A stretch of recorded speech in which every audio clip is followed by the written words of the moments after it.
हो गया। Hello students, आज हम चैप्टर त्रिकोणमिति के बारे में पढ़ेंगे, जिसकी प्रश्नावली 8.1 में के सवाल नंबर फर्स्ट के बारे में पढ़ेंगे।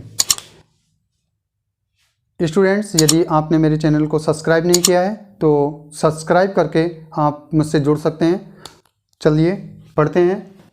पहला सवाल, फर्स्ट का पहला सवाल है, ये एक डायग्राम है,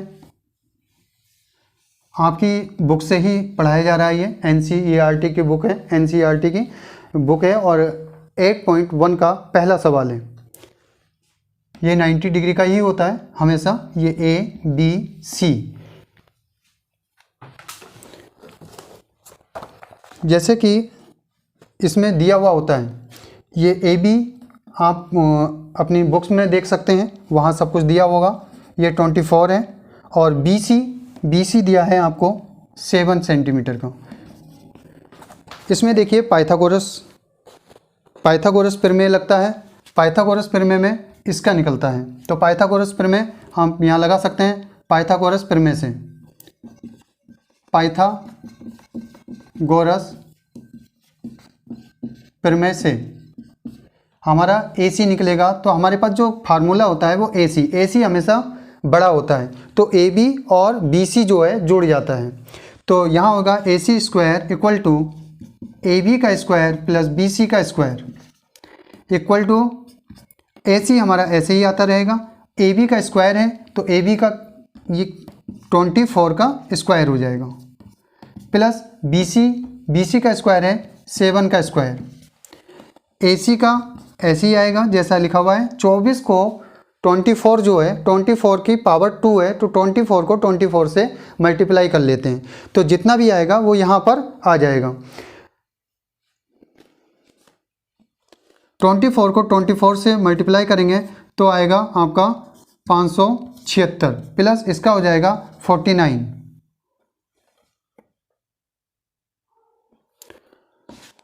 AC स्क्वायर इक्वल टू 9 और 1 10 5 15 का 5 यहाँ से लगा 1 7 3 10 11 1 12 12 का 2 5 और 1 6, इस तरह से 625 आया। और AC इक्वल टू आपका आ गया 625, सॉरी यहाँ से स्क्वायर हटा देंगे और अंडर रूट सीधे इसके ऊपर लगा देंगे। जैसे ही इसके ऊपर अंडर रूट जाएगा तो इसका जो मान है 625 का जो वर्गमूल निकलेगा वो आ जाएगा आपका 25 सेंटीमीटर। इस तरीके से हमारे पास 25 सेंटीमीटर आ गया। अब देखिए उस सवाल में आपको मैं उसका एक एक पॉइंट्स बता रहा हूँ केवल। जैसे साइन A लिया है उसने, फर्स्ट सवाल में साइन A दे रखा है। साइन A हमने यहाँ पढ़ाया था लाल बट्टे कक्का, ये बताया था। और हमने यहाँ पर आपको बताया था, अभी मैंने पिछली वीडियो में आपको त्रिकोणमितीय अनुपात के बारे में पढ़ाया, तो उसमें मैंने बहुत ही सरल विधि से बताया है कि किस तरीके से टेबल याद की जाती है। तो उसमें उस वीडियो पर जाकर आप आई बटन पर उस वीडियो को प्राप्त कर सकते हैं। यहाँ देखिए, यहाँ होता है साइन, ये होता है कोस, ये होता है टेन, ये होता है कोट। चूँकि C बराबर हो जाएगा इसलिए मैंने कोट लिख दिया है। कोट, यहाँ सेक होता है और यहाँ कोसक होता है। अगर हमें साइन A का मान निकालना है, तो A हमारे पास ये है। यदि A ये है तो सीधी सी बात है कि ये हमारा बेस होगा। तो यहाँ पर साइन का जो फार्मूला बनता है लंब बट्टे कर्ण बनता है, लंब बट्टे कर्ण। तो लंब बट्टे कर्ण में आपने यहाँ देखा जो लंब है हमारे पास वो कितना है, 7 है, हमने 7 लिख दिया।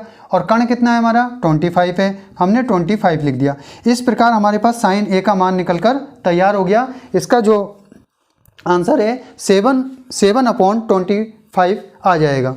इसी तरीके से कभी कभी क्या होता है कि इसी सवाल नंबर 1 का आप दूसरे इसके ऑप्शन में जाएंगे, वहाँ पर आपको सवाल साइन C का दे रखा है। साइन C बराबर क्या होगा, देखिए जब ये पॉइंट्स यहाँ आ जाता है, जब आप कॉपी में करेंगे तो कॉपी चेंज कर सकते हैं, उसकी दिशा बदल सकते हैं, लेकिन ये बोर्ड पर है तो दिशा तो बदली नहीं जाएगी। जहाँ पर ये C आ रहा है, अब आपका बेस यहाँ हो जाएगा, लंब ये हो जाएगा। और कर्ण कभी नहीं बदलता है, कर्ण सबसे बड़ी भुजा होती है, कर्ण कभी नहीं बदलता है, बेस हमारे बदल सकते हैं। अगर ये कोण के हिसाब से मान दिया होगा, सी दिया है तो इसका मतलब है यहाँ पर हमारा बेस है, ये हमारा लंब है और ये हमारा कण है। तो अब साइन सी के हिसाब से सूत्र बनता है हमारे पास L/K। देखिए फार्मूले में कोई दिक्कत नहीं आएगी, फार्मूला वैसे ही बनेगा, लेकिन अब हमें यहाँ पर खड़े होना है। तो ये बेस हुआ, ये लंब हुआ और ये कण हुआ। अब फार्मूले के हिसाब से लंब क्या है 24 है, कण क्या है 25 है। इस प्रकार से ये बन जाते हैं। इसीलिए समझ रहे हो ना। नेक्स्ट सवाल पे चलते हैं। ये आपके चैप्टर 8.1 का ही सवाल है। सवाल 10वां सवाल आप देखेंगे, ये बहुत इंपॉर्टेंट सवाल है। इसमें आप सवाल को अपने बुक में पढ़ सकते हैं। इसमें PR + QR दे रखा है, PR + QR बराबर 25। ये हमारा इक्वेशन नंबर 1 हो गया है। फिर आप देखेंगे PQ भी दे रखा है इसने, PQ = 5 सेंटीमीटर। ये हमने एक एंगल पहले से ही बना के रखा है, PQR,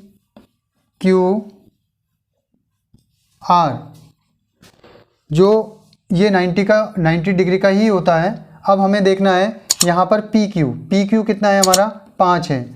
हमारे पास इसका पाइथागोरस का एक फार्मूला होता है, पाइथागोरस फार्मूला। यहाँ आप देखेंगे हमें निकालना क्या है, यहाँ पर PQ और QR दे रखा है, तो हम यहाँ पर PQ को ले लेंगे, यानी आधार का वर्ग बराबर कण का वर्ग माइनस कण में से ये भुजा घट जाती है, लंब घट जाता है, लंब का वर्ग। आधार क्या है हमारे पास PQ है, तो हम करेंगे PQ का स्क्वायर इक्वल टू कण क्या है हमारे पास, कण है हमारे पास PR, तो यहाँ जाएगा PR का स्क्वायर माइनस लंब है तो RQ का या QR का स्क्वायर।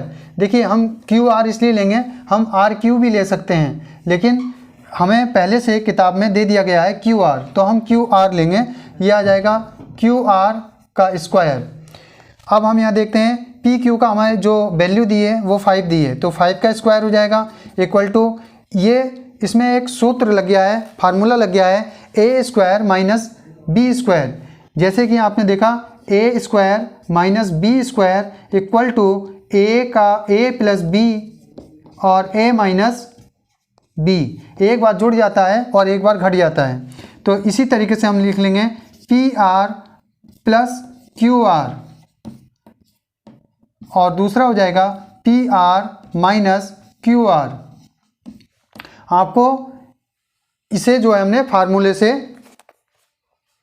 फिक्स कर लिया है कि इस तरीके से ये फार्मूले में सॉल्व हो जाएगा। तो इसे हमने सॉल्व किया, ये 5 की पावर 2 है, तो यहाँ जाएगा 5 की पावर 2 का मतलब है 5 को 5 से मल्टीप्लाई कर दीजिए, तो 5 5 जा 25, यानी 5 × 5 = 25। फिर PQR है, आपने देखा PR + QR इक्वल 25 है, यानी इसकी जो वैल्यू है वो कितनी है 25, यहाँ 25 आ जाएगा। और यहाँ आ जाएगा PR - QR, ये 25 जब पक्षांतर होगा तो 25/25 इक्वल टू PR - QR। इस तरह से हो जाएगा, 25 से 25 कैंसिल हो जाएगा 1 बार, तो 1 = PR - QR। तो ये जो है इस तरीके से लिखा जा सकता है PR - QR = 1। ये इक्वेशन हो गया 2, यानी समीकरण नंबर 2 बन गया।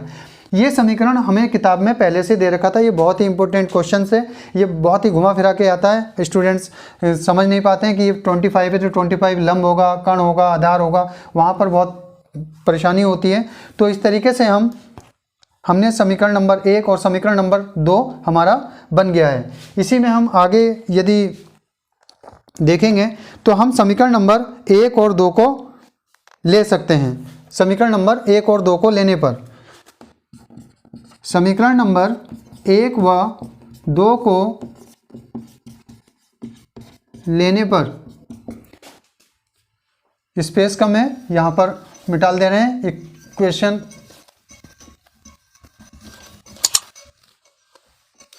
ये हमने इसलिए छोड़ दिया है जिससे कि हम समीकरण आपको बता सकें। अब हमने यहाँ लिखा है समीकरण नंबर 1 और 2 को लेंगे। समीकरण नंबर 1 कौन सा है हमारे पास, ये है समीकरण नंबर PR + QR = 25, और दूसरा समीकरण हमारे पास था PR - QR = 1। ये हो गया समीकरण नंबर 1, ये हो गया समीकरण नंबर 2। देखिए कुछ लोग लिखते हैं यहाँ पे घटाने पर, जोड़ने पर, तो जोड़ने पर या घटाने पर चिन्ह बदलते हैं, जोड़ने पर चिन्ह नहीं बदलते हैं। तो ये चिन्ह पहले से बदला हुआ है तो हमें कोई रूल की आवश्यकता नहीं है, हम इससे आपस में कैंसिल कर देंगे। यहाँ पर हमारे पास PR और +PR यानी कि 2PR = इसे ऐड हो जाएगा 26। अगर जब चिन्ह बदलते हैं तब रूल अलग हो सकता है, लेकिन अभी हमें कुछ नहीं है, सीधे हमने जोड़ दिया उसे। PR = 26/2। देखिए PR का मान निकल गया, ये जो पक्षांतर हुआ ये गुणा में था, मल्टीप्लाई में था, तो ये भाग में चला गया, ये कटा तो ये आ गया 13। PR = 13। PR कितना हो गया, 13 आ गया, यानी कि कण हमारे पास निकल गया है। अब हमें PR का मान समीकरण नंबर 1 में रखने पर, जैसे ही हम समीकरण नंबर 1 में इसका मान रखेंगे,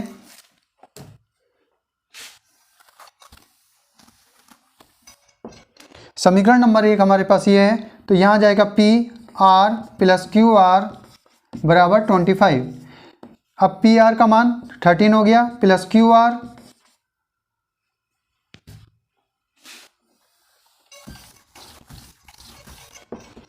PR का मान 13 हो गया प्लस QR ऐसे ही रहेगा, इसका मान चाहिए हमें, वैल्यू चाहिए 25। QR = 25 - 13, तो QR = 5 में से 3 चला जाएगा तो 2 बचेगा, 2 में से 1 चला जाएगा तो 1 बचेगा, यानी 12 आ गया। ठीक है, तो इसके हमें तीनों चीज़ें प्राप्त हो गई हैं। इस प्रकार से हमें जब तीनों चीज़ें प्राप्त हो जाएंगी तो इसने पूछा है sin P cos P, sin P पूछा है, sin P। जब ये सवाल कंप्लीट हो जाएगा, जब आपके पास ये चीज़ें निकल जाएंगी तो आप sin P, देखिए P का मतलब ये है, तो आप सीधे इस फार्मूले पे आ जाएंगे, लंब बट्टे कर्ण, लंब बट्टे कर्ण। तो लंब कितना है आपका 12, कर्ण कितना है 13, तो ये हो जाएगा 12/13। इसी में इसके भाग दे रखे हैं cos P, ऐसे ही आप cos P का निकाल लेंगे, आपको फार्मूला याद हो गया है cos A/K। इसी प्रकार से आप अलग अलग तरीके से इसी विधि से जो है आगे ये निकाल सकते हैं। इसके मान आधार क्या है 5, ये आ गया 5, कर्ण कितना है 13, ये आ गया 13। स्टूडेंट्स, यदि मेरी वीडियो पसंद आई हो तो लाइक करें, कमेंट करें और मुझे बताएं कि आपको ये वीडियो कैसी लगी, जिससे कि मैं अगली वीडियो आपको और बेहतर तरीके से दे सकूं। चैनल को यदि सब्सक्राइब नहीं किया है तो चैनल को सब्सक्राइब करके आप मुझसे सीधे जुड़ सकते हैं। परीक्षाओं से संबंधित महत्वपूर्ण क्वेश्चन मैं आपको बताऊंगा।